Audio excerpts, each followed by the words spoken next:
any further ado, I want to present the song and introduce you to others, Mr. Haracio Colen. Thank you, brother. Thank you. How y'all doing? Appreciate that. That's my mentor right there, Mr. Howard.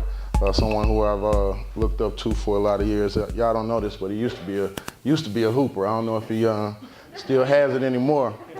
But Mr. Howard used to have some skills on the court. But yes, I appreciate y'all, and I won't be long before you. As he told you briefly, a few things about me, a few things that he did leave out that you probably didn't know. I'm an orphan. I'm also an ex-con and also an ex-NFL player. I don't put that on my bio all the time because I normally give that in my testimony, so I'll do that now. First off, let me go ahead and just acknowledge that we got a few haters in the building. There's various Q dogs and a few unnamed alphas who we won't speak on, who everywhere we go, they always have something to say. But I'm pretty sure that Brother Jerome Green is a what? All right. So, the noob's in the building, so I'm just a little more comfortable. So, we'll just go on with that. But no, briefly, man, I just want to tell you guys, first of all, that I love you. He told you that I enjoy and travel around speaking. I definitely address young black males in particular. My frat brother and I were just at the Black Male Summit, the RSAM that we put together. And that was good, but that's just something we do, and that's my passion because I just care about my people. So briefly, I'm just going to talk to you guys, maybe give you a little bit of words of encouragement, and just tell you a few things about myself. Raised in Russellville, Arkansas, not far from here. About the age of 15, everything probably in my life was shook up. I came from a great home, mom and dad, both in the household. Everybody worked, we did good. We never wanted for anything until we were trailing. I was trailing actually behind my mom and dad. We were going to a UAPB football game. I was 15 years old. Shouldn't even been driving anyway, but I was probably this big when I was 15. So I'm trailing behind my dad and mom who were in my uncle's truck, and I'm behind me and my friend in a rental car. I don't know if any of y'all are old enough to remember when Firestone had these blowouts and they were having recalls on their tires. But Firestone tires were on the truck of my uncle's vehicle. Tire blows out. Car goes to flipping in the interstate. My mother's thrown from the vehicle, and my dad, the one who did wear his seatbelt, was smashed in the car, wheels up, arm out the window, neck broke, the whole 9 yards. So at 15, I picked my mother up off the highway, held her until the ambulance came, walked over to the truck, know that was over with instantly, and could tell that my pops was dead. But right there on the scene, right there at that very moment, I felt the presence of God with me. I was like, man, what am I gonna do right now, Lord? I know I gotta live the rest of my life without my dad. I'm sitting here, my mother is just broken to pieces, and it doesn't look good for her. She died. But I knew and I could feel that things were gonna be different for me, and change. My whole life was gonna be upside down. But the power of God is amazing. Amen. And the people that I had in my family are great too. As I told you, I have a large family. My mother has 6 sisters, 3 brothers. My daddy has 5 brothers and 3 sisters. So my aunties, uncles, everybody wrapped their arms around me, kept up with me, did all that. I go through high school, but of course, I still was a young, wild kid. At the time, around here, we're late, so we just not getting all the little gang banging and stuff that was going on in California 10 years before. So that's when all the dummies around here decide we're gonna start joining stuff and gang banging around here. So that's what I did. So from 15 to 18, I was just kind of lost. I really didn't care about much. Everybody was dying as far as I was concerned, and it seemed like, it really, nothing much mattered to me. But I still had a praying grandmother. I still had all these people who had me in mind while I was doing all my dumb stuff. So I'm gonna fast forward it to y'all. I did a whole bunch of dumb things that young people do, made a bunch of mistakes. But I still was okay in football, so I was able to get a scholarship to go to the University of Memphis. At that point, we stepped into the big time. Now, we had the #1 recruiting class in the nation at that time. And so you guys know a guy named D'Angelo Williams that plays for the Packers right now. We lived together, we moved in, went to the University of Memphis, everything was good. We were exposed to a whole lot of different things and a whole lot of different people. Me, I was already big, thought I was cool, thought I knew everything. I was already moving in the wrong circles and everything. So I met some major players in the drug game at the University of Memphis while I was at Memphis. And so at the same time, while I'm playing college ball, I was always smart. Too smart was my problem. So I was always academic honor roll. I was a football All-American, but at the same time, I was selling all the drugs I could on campus and just disrupting everything in all kind of wrong directions. But somehow I was still able to make it through that too. And I left University of Memphis 1 year early because I thought I was really good and thought I was going to go straight to the pros. Didn't happen. Challenges and Choices is the name of my book that I'm writing right now, and I'm telling you guys all of the different challenges and choices that I've faced because I know that everyone faces challenges and choices too, and we'll get to that. But so I left school early, thought I was going to go pro right then, didn't. I had to go to arena ball, played in Canada, did the journeyman's route and the long way. But the whole time while I was halfway trying to be a football player, I was halfway trying to be a drug dealer while still halfway trying to serve the Lord. And as y'all know, that ain't enough, and that don't work. That mathematically, that doesn't add up, correct? Right, so I said that because that didn't make sense, right? But it doesn't make sense when you think that you can do all that because you can't serve more than one master, right? So as long as I was still doing that, nothing was working out. But I was working hard. I was a top athlete as far as I was concerned. And people were telling me that, but every time I tried this, I tried that, I worked out here, I made the team, I got cut, things like that, things that you don't know that's part of the NFL and the pros and that whole underbelly of the game, because everybody's not making the millions of dollars.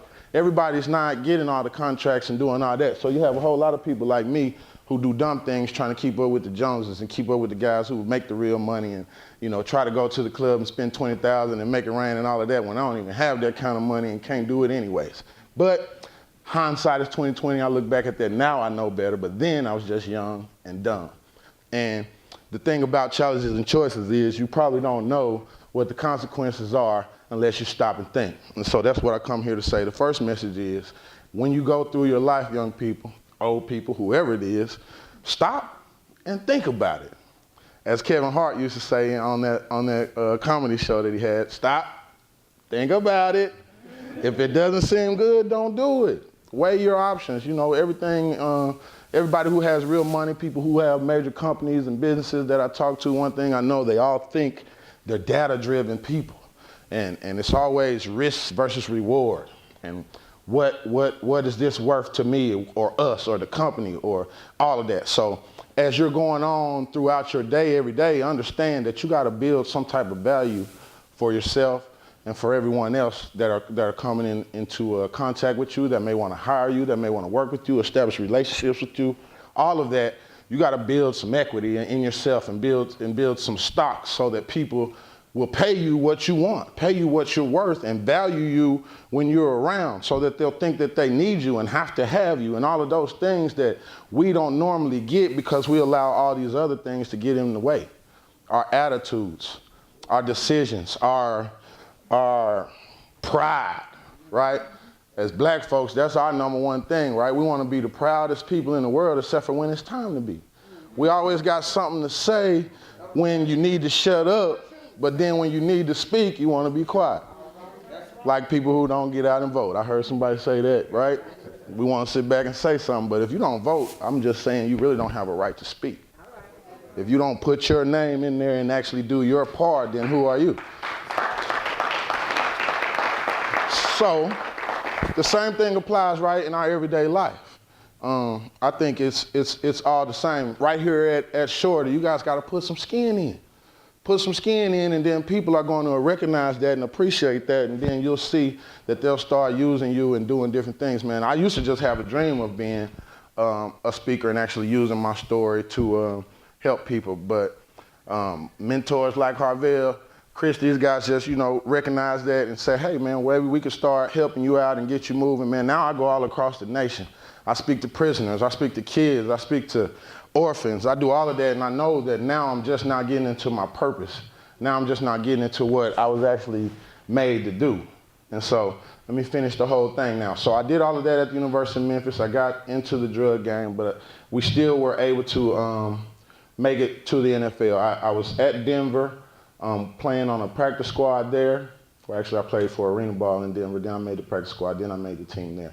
And when I finally actually started doing well in that, and I finally started to establish myself as a real football player, then everything else caught up with me, of course.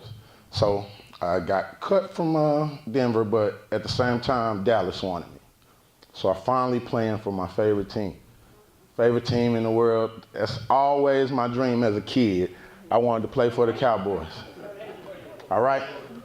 And I know some of y'all who are haters, that really makes you feel bad right now with everything that the Cowboys are doing, but you just got to live with that because it's our time. It's our time. So when I finally got on the Cowboys, man, I'm riding in a car. It's me, an NFL veteran, and a rookie. At this time, I had been chasing the dream for several years, and I had been in the league for 2 or 3, right? So the rookie was nobody, hadn't even made the team. An NFL veteran, everybody knew him and loved him. And me, I'm just a guy who just got on this team and was trying to make it. So when the police stop us and everybody gets jammed up, whose name is the one that's splattered across the paper? It's mine. Because the rookie nobody cares about, he's not even on the team, and the veteran, they're gonna care enough to protect him. So I took the fall. Well, it really wasn't I took the fall because I knew what I was doing and I was in the car, right? So I go to jail in Dallas. I got cowboy coaches and everybody calling me into the jail trying to get me out, but it's over with and there's nothing they can do. Because the choice has been made, the cake has been baked, the egg has been boiled, whatever you want to call it, it's a wrap. So I'm sitting in Dallas waiting on my ride. For 30 days, I'm sitting there. I signed this little extradition paper that says if Arkansas doesn't come and get me within 30 days, Dallas is going to let me go. Well, 45 days later, I'm still sitting in jail in Dallas. And, at this point, I'm hooping and hollering like jailbirds do because they done held me 15 days past the paperwork says. And you can't do that to me because the paperwork says I have those rights. Well, 10 more days after that, Arkansas finally comes to get me, and then they let me know, boy, none of that stuff you're talking about matters because now you're property of the Arkansas Department of Corrections. So I went from VIPs and swanky hotels and eating shrimp literally as big as my hand, and y'all see this hand, to being in jail. Everybody thinks it's funny that you are a former athlete or whatever you are, and then everybody thinks it's cool to try the big guy and who's supposed to be somebody. So now all of a sudden, I went from all of this privilege and all these extra things and all of this love to the bottom. Not only am I depressed and sad, oh yeah, I thought I was gonna marry this girl too at the same time. I had told her I wasn't doing anything anymore and we were gonna get it all together, but at the same time I wanted to just make this one last little run. I had put $7,000 on a $10,000 ring. I needed 3 more. That's when I got caught up. That's when she found out. That's when I went to jail. That's when I lost my girlfriend. So I'm in jail, I don't have no girlfriend, no job. My money's gone, my lawyer took it all. And now I'm looking at time. But my challenges and choices is what put me there, y'all. And so I know I only got 20 minutes, so I'm gonna wrap everything up. My challenges and choices landed me there in jail, but it also gave me some time to stop and really think. I don't brag about the NFL or any of that and speak about it because most people, like, if you go to jail and you see some real ballers and real people who had a whole bunch of stuff, it's not really cool to talk about it, not having it anymore. It's kind of depressing. So just for record, anybody who's been in jail and you have that guy who does talk about everything he used to do and all of that he used to have, he lying.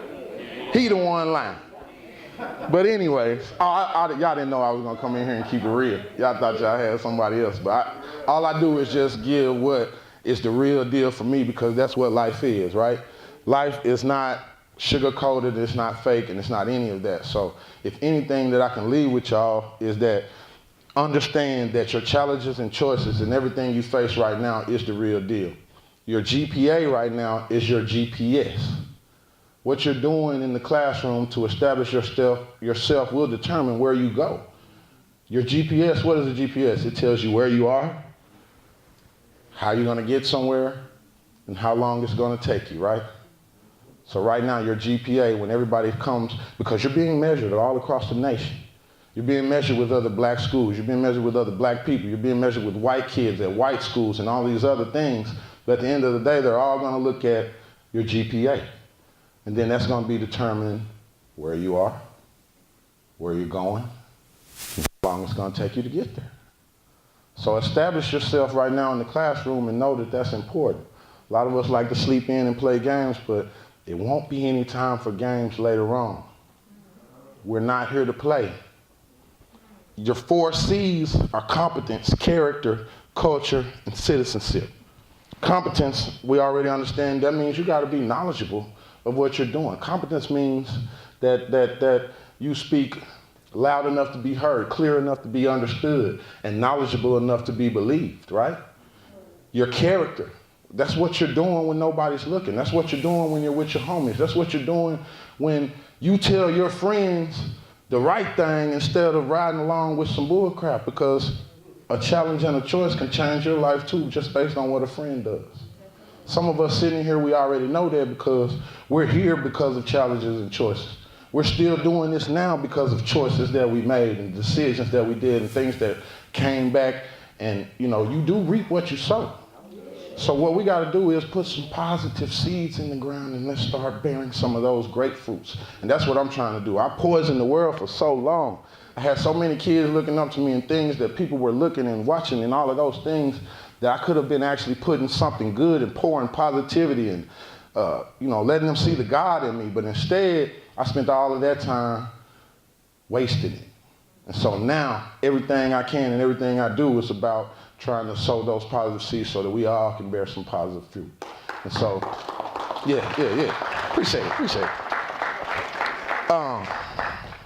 I want to leave like 5 minutes for questions, because I know I run through everything real fast and people might have, any questions or concerns about anything that I spoke on. But yeah, I do that. I do this because I love you guys, and I want us to do whatever we can do to prepare ourselves to be the best that we can be. Because one thing I do know, culture.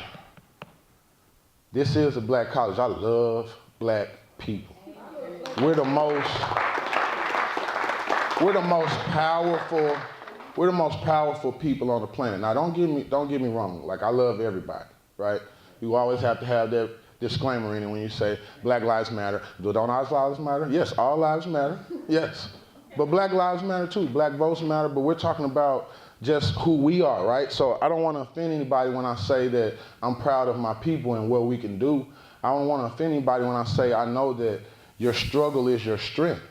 I respect people who've been through the struggle more than someone who hasn't. And so does the world. So does the business field and corporations. They respect people who are battle tested, because things happen in business as well.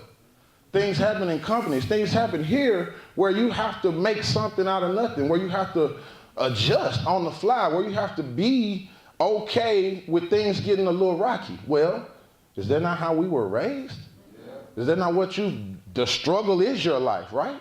So use that as your strength, because at the end of the day, you'll be the most powerful people in the world when you turn around and put a little education with that. Now the difference in all my friends that are still in the prison, all of you good people that are here right now, and the presidents and whoever else, is challenges and choices and the decisions they made, and also education. I think education is the difference in our brothers that, are like Mr. Howard or are like my friends that are in jail, because the difference is staying in school and going and getting that education. From just simply middle school and junior high, they build prisons based on who drops out. So they got a place for you one way or the other. You can either go to the schoolhouse or to the jailhouse, as my grandma used to say. But it's really true. So why not make them start building some more universities and colleges and building some more office space for us, because we're on our way in that thing. Because we realize that we're the most powerful people, and then they're going to have to pay you what you're worth. Thank you, and I love you.